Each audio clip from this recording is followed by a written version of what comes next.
in biological molecules. कल हमने पढ़ा था कि हाइड्रोजन बॉन्ड क्या होता है।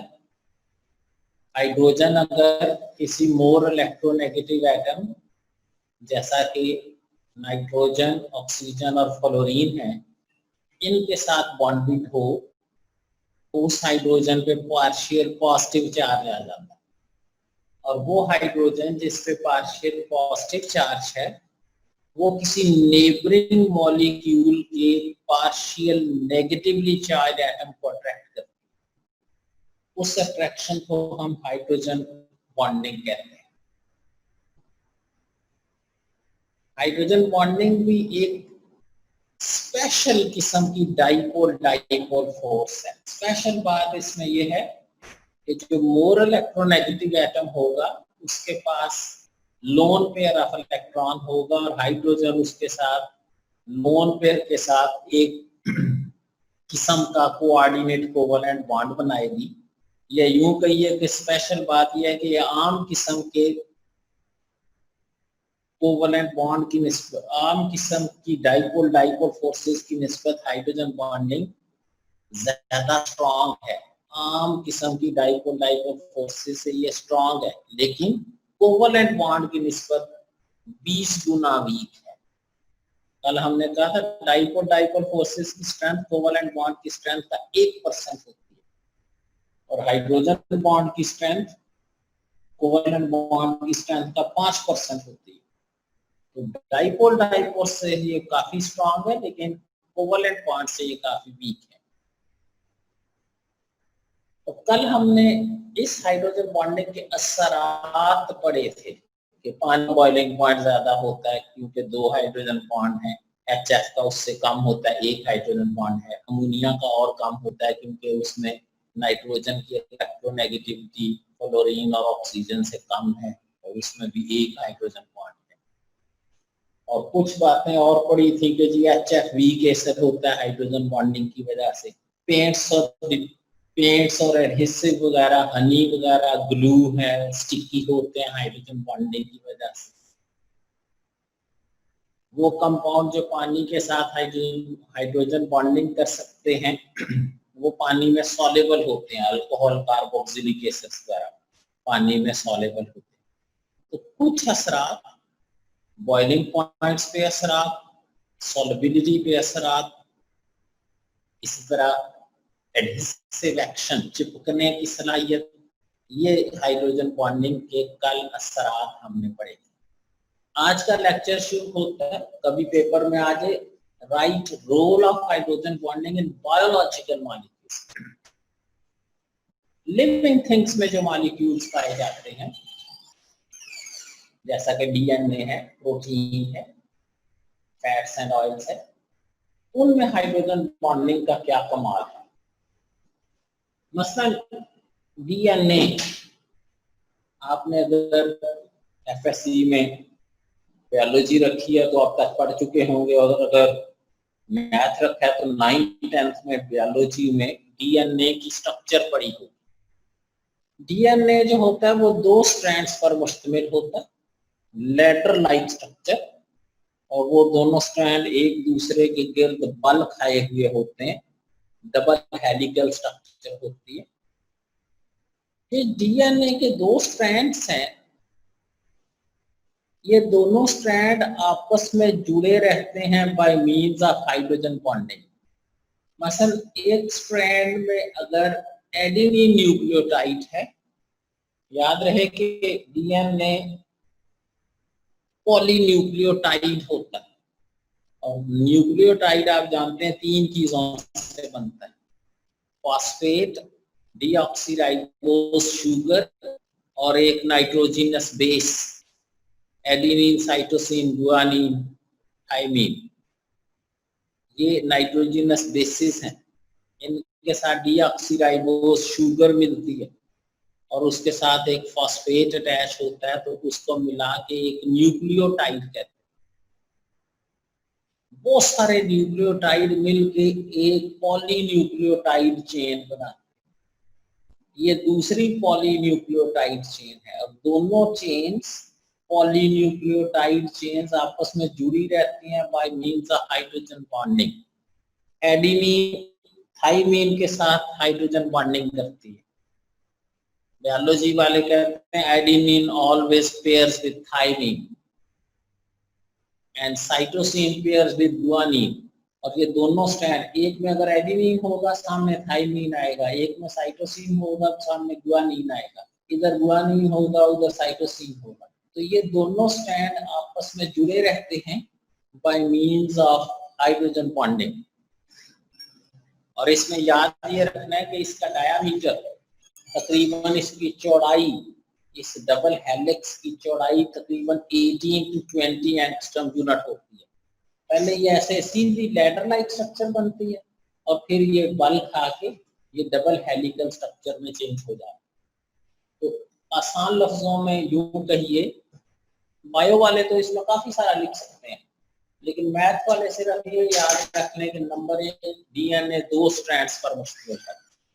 नंबर 2 दोनों स्ट्रैंड्स आपस में जुड़े रहते हैं by means of hydrogen bond. Number 3 adenine हमेशा थाइमीन से हाइड्रोजन बॉन्डिंग करेगी और साइटोसिन हमेशा गुआनिन से हाइड्रोजन बॉन्डिंग करेगी और दोनों स्ट्रैंड्स को आपस में जोड़ के रखेंगे। तो जो डबल हेलिकल स्ट्रक्चर बनती है उसका डायामीटर 18 से 20 एंगस्ट्रॉम यूनिट होता है। एक फिक्रे में से समझें तो आप कह सकते हैं the structure of DNA is maintained by means of hydrogen bond between adenine and thymine, cytosine and guanine। ये हाइड्रोजन बॉन्ड है जो इसको जोड़ेंगे, तो ये टूट जाए तो ये दोनों स्ट्रैंड अलग हो जाएंगे। ये दोनों स्ट्रैंड को जोड़ा हुआ है हाइड्रोजन बॉन्डिंग में। नंबर 2 प्रोटीन्स, जैसे डीएनए कहा poly nucleotide chain, DNA is polynucleotide chain. Protein is polypeptide chain of amino acids. बहुत सारे अमाइनो एसिड एक चेन में कनेक्ट हो जाए bye means of peptide bond. Long chain of amino acids is called protein. पहले protein एक सीधी structure बनती है fibre like, thread like, peptide bonds के जरिए, उसे कहते हैं प्राइमरी स्ट्रक्चर ऑफ प्रोटीन। बुनियादी तौर पे एक चेन ऑफ अमाइनो एसिड, बाद में वो चेन ऑफ अमाइनो एसिड यूं बल खा जाती है, इसे कहते हैं अल्फा हेलिकल स्ट्रक्चर या बाद बीटा प्लीटेड स्ट्रक्चर भी होती है, बल खाई हुई चेन, ऐसे बल दिए हुए हैं स्प्रिंग लाइक, इसे राइट हैंडेड हेलिक्स भी कहते हैं। तो वो जो चेन सीधी अमाइनो एसिड की बनने के बाद यूं बल खा जाती है, ये कॉइलिंग, ये अल्फा हेलिकल स्ट्रक्चर, ये राइट हैंडेड हेलिक्स, ये भी हाइड्रोजन बॉन्डिंग की वजह से बनता है।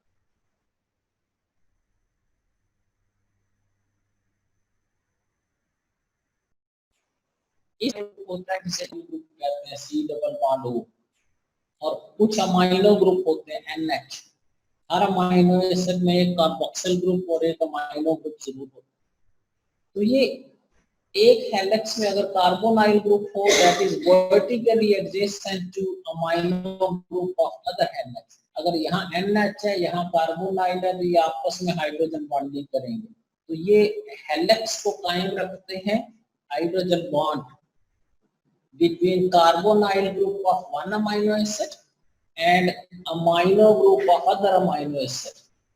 एक जगह अगर कार्बोनाइल होगा उसके सामने अमाइनो होगा, अगर यहाँ अमाइनो होगा तो इधर कार्बोनाइल होगा, ये वर्टिकली एडजेसेंट होते हैं, यूं आपस में कनेक्टेड होते हैं। ये हेलिक्स कायम रहती है due to hydrogen bond between amino group and carbonyl group. In short ये कह लीजिए प्रोटीन की जो अल्फा हेलिकल स्ट्रक्चर है, जो कॉइलिंग है, जो बल खाई हुई स्ट्रक्चर है, ये भी कायम रहती है हाइड्रोजन बॉन्डिंग की वजह से। डीएनए में हाइड्रोजन बॉन्डिंग थी एडेनिन और थाइमिन, साइटोसिन और गुआनिन, यहाँ हाइड्रोजन बॉन्डिंग है carbonyl group, C double bond O को कार्बोनाइल कहते हैं, और NH ग्रुप एक अमाइनो एसिड का NH दूसरे अमाइनो एसिड के कार्बोनाइल के साथ हाइड्रोजन बॉन्डिंग करता है, और ये हमेशा वर्टिकली एक दूसरे के एडजेसेंट होते हैं, यूं एक दूसरे के सामने आते हैं, ताकि ये बल जो है ये कायम रहे, ये अल्फा हेलिकल स्ट्रक्चर कायम रहे। तो अगर कोई ऊपर में आएंगे right role of hydrogen bonding in biological molecules, तो ये दोनों लिखेंगे डीएनए भी और प्रोटीन। इस सारे को आप एक फिक्रे में भी समझ सकते हैं, इन दोनों को बहुत ही शॉर्ट क्वेश्चन का जवाब देना हो, 2 नंबर का 1 नंबर का जवाब, तो आप कह सकते हैं कि double helical structure of DNA, double stranded structure of DNA and alpha helical structure of protein is maintained by hydrogen। ये दरिया को कूजे में समझो, डबल हेलिक्स स्ट्रक्चर और alpha helical structure of protein ये कायम रहती हैं हाइड्रोजन बॉन्डिंग।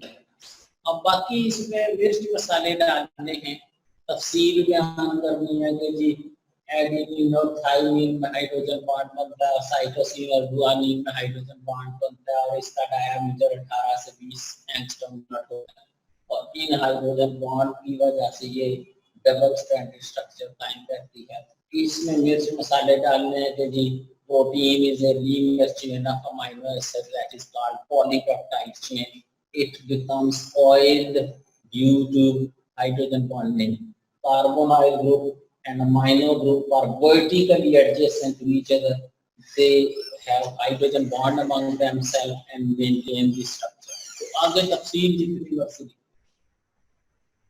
खाने पीने की अक्सर चीजें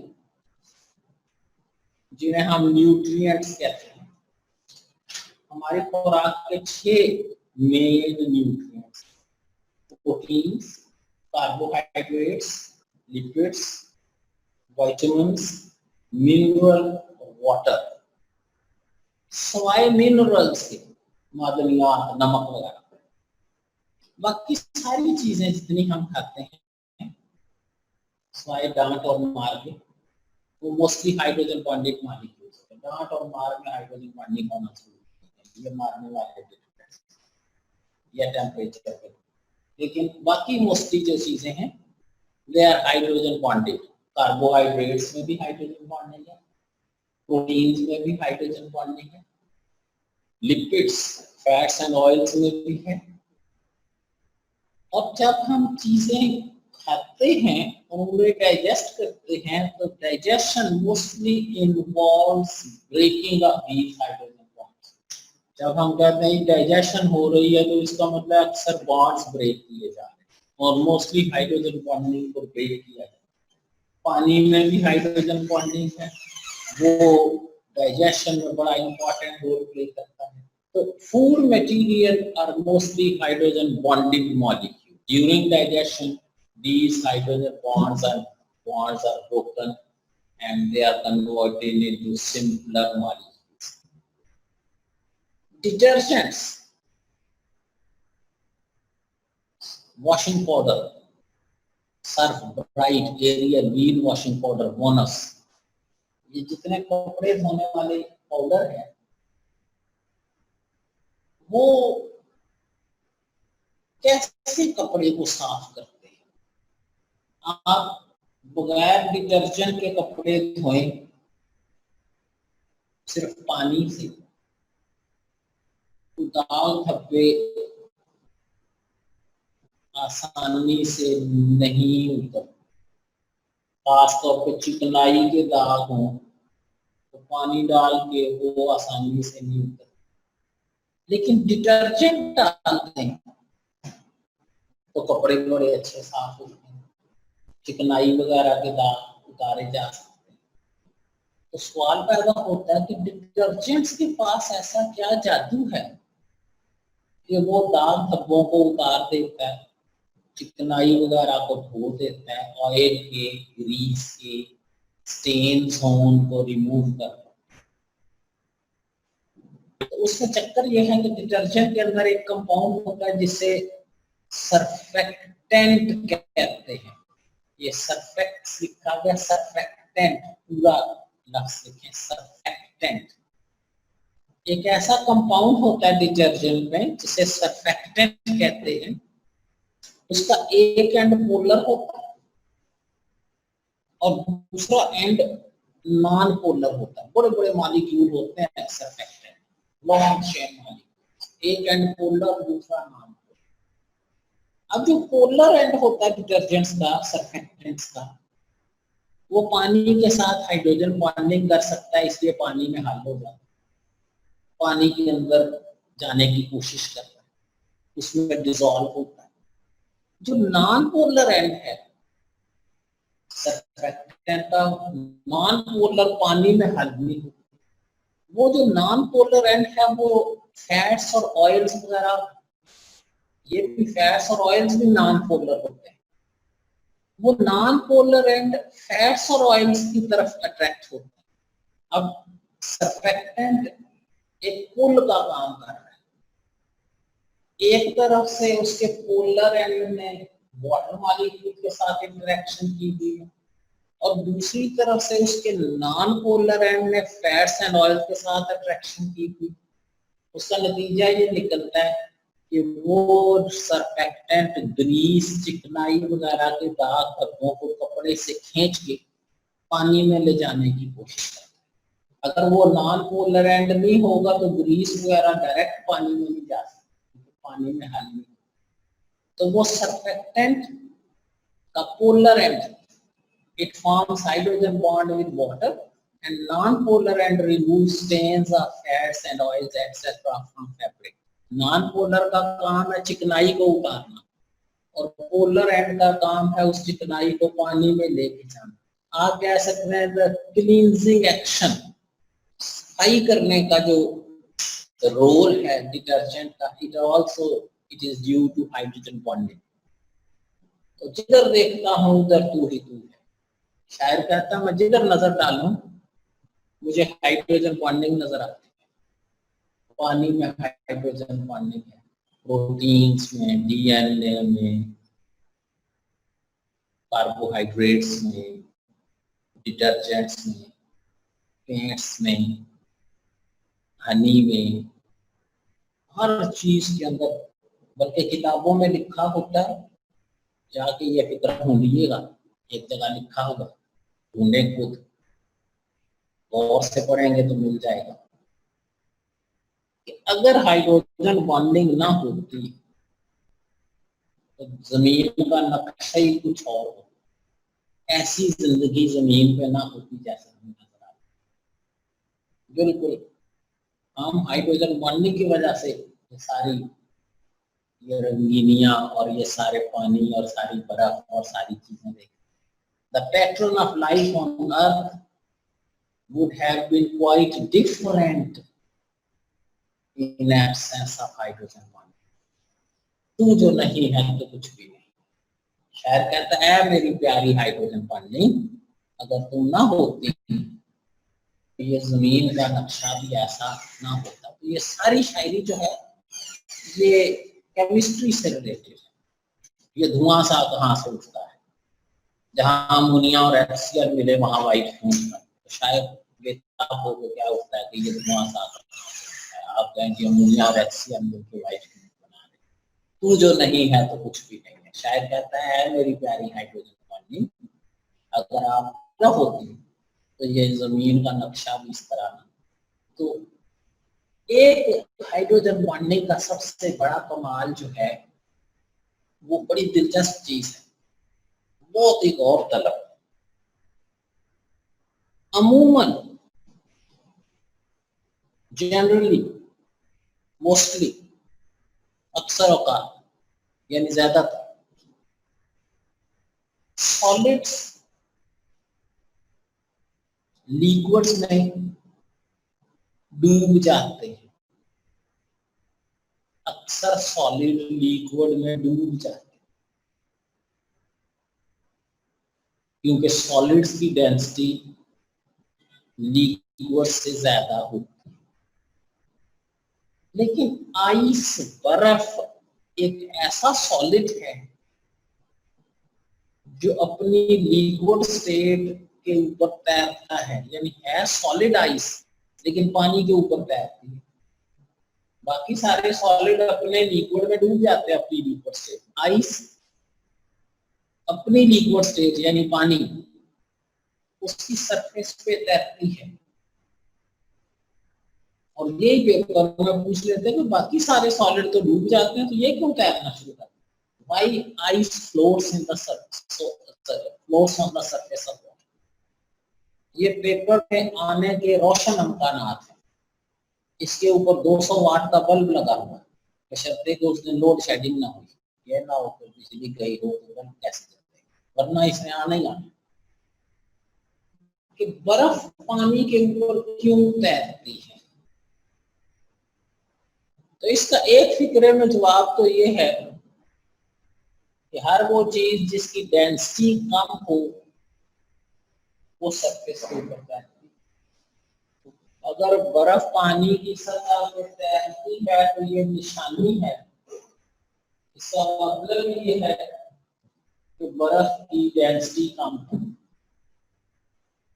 अमूमन सॉलिड्स की डेंसिटी ज्यादा होती है लिक्विड से, लेकिन बर्फ एक ऐसा सॉलिड है जिसकी डेंसिटी पानी से कम है, और जिसकी डेंसिटी कम होगी वो हमेशा ऊपर आएगी।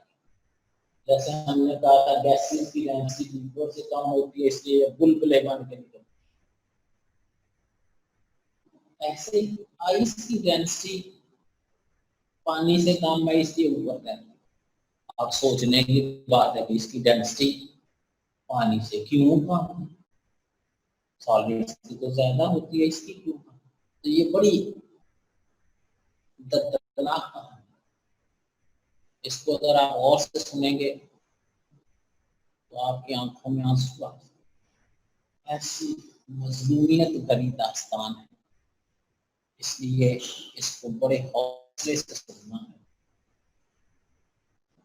आइस की डेंसिटी पानी से क्यों कम है? होता यह है कि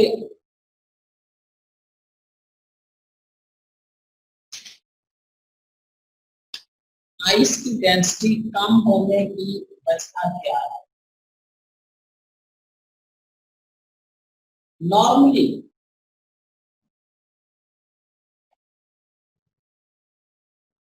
पानी में हर ऑक्सीजन, एक बार मैं बोलने लगा हूँ और से सुनेंगे तो आपको लगेगा गलत बोल रहे, और ध्यान देंगे तो पता चलेगा। In water each oxygen is bonded with 4 hydrogen atoms. Each hydrogen is surrounded by 4 hydrogen atoms. अगर कोई बेध्यानी से सुन रहा होगा कोई तो गलत बोल गए हैं। पानी में तो हर ऑक्सीजन 2 हाइड्रोजन एटम से बॉन्ड होती है, मैंने 4 कहा। Each oxygen is surrounded by 4 hydrogen atoms. With 2 of them it is forming covalent bond, and with other 2 it is forming hydrogen bond. तो हर ऑक्सीजन के इर्द गिर्द 4 हाइड्रोजन है। 2 के साथ उसने कोवलेंट बॉन्ड बनाया गया और 2 के साथ उसने हाइड्रोजन बॉन्ड बनाया। लेकिन ये जो वाटर मॉलिक्यूल्स हैं लिक्विड स्टेट में लगातार हरकत में और हरकत में बढ़ता है, यानी उनमें काइनेटिक एनर्जी, उस काइनेटिक एनर्जी की वजह से, उस अपनी हरकत की वजह से ये जो मॉलिक्यूल है ये परफेक्टली इस तरह अरेंज नहीं होते, चलते फिरते रहते हैं, कभी करीब आ जाते हैं कभी दूर हो जाते हैं। हर ऑक्सीजन के लिए 4 हाइड्रोजन है, लेकिन वो परफेक्ट अरेंजमेंट नहीं बनाई, अपनी मूवमेंट की वजह से ये अरेंजमेंट टूटती बनती रहती है, रैंडमली मूव कर। जब आप पानी को ठंडा करते हैं, ठंडा करने से मॉलिक्यूल्स की काइनेटिक एनर्जी कम होती है। काइनेटिक एनर्जी कम होने से मॉलिक्यूल आहिस्ता आहिस्ता एक परफेक्ट अरेंजमेंट में तरतीब से अरेंज होना शुरू होते हैं, टेट्राहेड्रल डायमंड लाइक अरेंजमेंट। पहले बेतरतीब से कोई करीब है कोई दूर है, लेकिन जब ठंडा करते हैं तो वाटर मॉलिक्यूल एक परफेक्ट टेट्राहेड्रल अरेंजमेंट बनाते हैं। उस परफेक्ट टेट्राहेड्रल अरेंजमेंट के बनाने में मॉलिक्यूल्स के दरमियान बहुत सारी खाली जगह आ जाती हैं, और खाली जगह आने की वजह से वॉल्यूम में तकरीबन 9% इजाफा हो जाता है, और वॉल्यूम में इजाफा होने से डेंसिटी में कमी वाक़ई होती है, और डेंसिटी कम होने की वजह से आइस सरफेस ऑफ वाटर पे फ्लोट करना शुरू करती है। तो इस बात को समझने के लिए हम एक छोटी सी डायग्राम लेते हैं, थोड़ी देर ब्लॉक करते हैं डायग्राम। तो हमने ये कहा था कि पानी में मॉलिक्यूल रैंडमली अरेंज्ड होते हैं बेतरतीब से, क्योंकि अपनी हरकत की वजह से मूव करते रहते हैं। यूं समझें कि पानी में ऐसी अरेंजमेंट है रैंडम, ये दायरे जो हैं ये वाटर मॉलिक्यूल है, कुछ करीब है कुछ दूर है, रैंडमली अरेंज्ड है, जैसे एक मजमा लगा होता है। अगर आप इस मजमे से कहें कि जी एक तरतीब से खड़े हो जाए, जैसे असेंबली होती है कि जी लाइनें बना लें, इस तरह बीच में इतनी जगह छोड़ दें, जब आप इन्हीं लोगों को इस तरह तरतीब से खड़े करें तो बीच में बहुत सारी खाली जगह आ जाती है, नतीजा ये निकलता है कि वॉल्यूम बढ़ जाता है। ये जैसे मजमा लगा हुआ है, ये जैसे असेंबली हो रही है, तरतीब से बैठे हुए हैं। दूसरे लफ्ज़ में यूं कहेंगे सोशल डिस्टेंसिंग की हुई है कोरोना से बचने के लिए। तो नतीजा ये निकलेगा बीच में खाली जगह छोड़ेंगे तो वॉल्यूम बढ़ जाएगा, वॉल्यूम बढ़ेगा तो डेंसिटी कम हो जाएगी। पानी में मॉलिक्यूल इस तरह होते हैं randomly arranged. When it is cooled molecules have perfect tetrahedral arrangement. Her oxygen के गिर्द 4 हाइड्रोजन आ जाते हैं, 2 के साथ कोवलेंट और 2 के साथ हाइड्रोजन बॉन्ड बनता है, और इस तरह की एक टेट्राहेड्रल अरेंजमेंट बनती है। ये एक वाटर मॉलिक्यूल के गिर्द 4 हाइड्रोजन है। अगर बहुत सारों को इकट्ठा किया जाए तो यूं डायमंड लाइक अरेंजमेंट बनती है, जिसमें बहुत सारी बीच में एम्प्टी स्पेसेस आ जाती है। और जब एम्प्टी स्पेसेस आती हैं तो वॉल्यूम में इजाफा होता है, और वॉल्यूम में इजाफा हो तो डेंसिटी में कमी होती है, और डेंसिटी में कमी हो तो एक force on the surface of water. MCQ के लिए ये 9% बड़ा अहम है।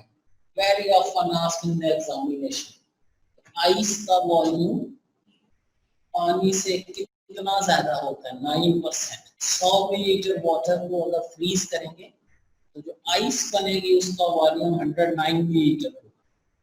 वॉल्यूम ज्यादा होने से डेंसिटी कम हो जाती है, इसलिए ये लोड करती है। इट इज ड्यू टू, पहले हमने नेट जवाब मुंह पे दे के मारा है, पकड़ो जवाब, इसकी डेंसिटी कम है। आगे तफसील बताई। In ice, each oxygen is tetrahedrally surrounded by four hydrogen atom. यहाँ correction करना, 4 hydrogen atom. Each oxygen is surrounded by 4 hydrogen atom. With 2 of them it forms covalent bond, and with the other 2 it forms hydrogen bond.